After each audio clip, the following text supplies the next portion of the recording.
اس لیے اپنے ماں باپ کے آگے اپنے آپ کو بالکل بچھا دو. ماں باپ آئیں ساری اولاد کھڑی ہو جائے. باپ آیا ہے گھر میں بیٹھے ہوئے سارے کھڑے ہو جائیں, ہاتھ باندھ لیں, نظروں کو جھکا لیں. مسجد کا امام آئے, آپ کھڑے ہو کے نعرے لگاتے ہیں, باپ کے لیے کھڑے نہیں ہو سکتے؟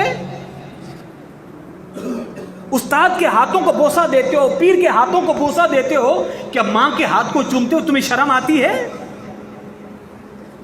لوگ کہتے ہیں جناب میں نے ساری زندگی خانقاہ میں رہنا ہے, خانقاہ کی خدمت کرنی ہے, میں نے ساری زندگی مسجد و مدرسوں میں رہنا ہے. او پگلے, یہ کہ ساری زندگی میں نے ماں باپ کے قدموں کو دھو دھو کے پینا ہے. آج لوگ پیروں کے پیچھے تو بالکل جھک گئے ہیں. جو پیر کے سامنے ہاتھ باندھ کے کھڑا ہوا ہے, مسجد کے امام کے سامنے ہاتھ باندھ کے کھڑا ہوا ہے, وہی اولاد باپ کے سامنے سینہ چوڑا کر کے تو تڑا کر کے بات کرتی ہے, وہ جنتی ہے؟ پرلے درجے کا جہنمی ہے. ماں کے سامنے تیرا یہ رویہ ہے؟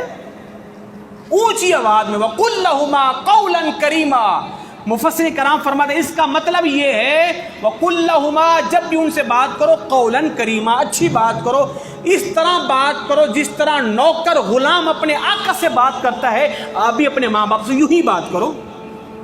اب نوکر کس طرح بات کرتا ہے؟ ہاتھ باندھ کے بات کرتا ہے, ڈر ڈر کے بات کرتا ہے, کپ کپا کے بات کرتا ہے, کہیں بے ادبی نہ ہو جائے, کہیں نوکری سے نکالا نہ جاؤں. اپنے ماں باپ کے سامنے اسی طرح بات کرو, کہیں ایسا نہ ہو رب تمہارے اعمالوں کو برباد نہ کر دے. آج لوگ آفس میں جاب کرتے ہیں نا, صبح سے لے کر شام تک سر جی سر جی سر جی سر جی سر سر سر کہتے تھکتے نہیں ہیں. جب گھر میں آتے ایک بار بھی محبت سے اپنی ماں کو, اپنے باپ کو ماں اور باپ کہہ کے گوارا نہیں کرتے. کئی خواتین ہیں جو آفسوں میں جاب کرتی ہیں, جی سر سر کے لیے چائے بنا کے لا رہی ہیں, سر کے لیے پانی پیش کر رہی ہیں, سب کچھ کر رہی ہیں, اور اس عورت کو کیا ہو جاتا ہے جب گھر میں آتی ہے, ماں نے کہا, ساس نے کہا بیٹا ایک کپ چائے کا بنا کے دے دو, اس کو بخار آ جاتا ہے.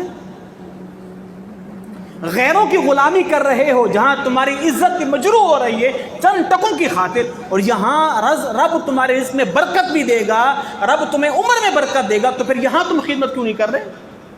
کبھی گھر میں جائیں, اچھی چیز لے کے جائیں, ماں باپ کے سامنے بیٹھ جائیں, آنکھوں کو جھکا لیں, کبھی ان کے چہرے کو تکیں, کبھی نظریں نیچے کریں, کبھی ان کے چہرے کو تکیں, کبھی ان کے ہاتھوں کو بوسہ دیں, کبھی ان کے قدموں کو بوسہ دیں, کبھی لپک جائیں اور دعائیں کروائیں ان سے.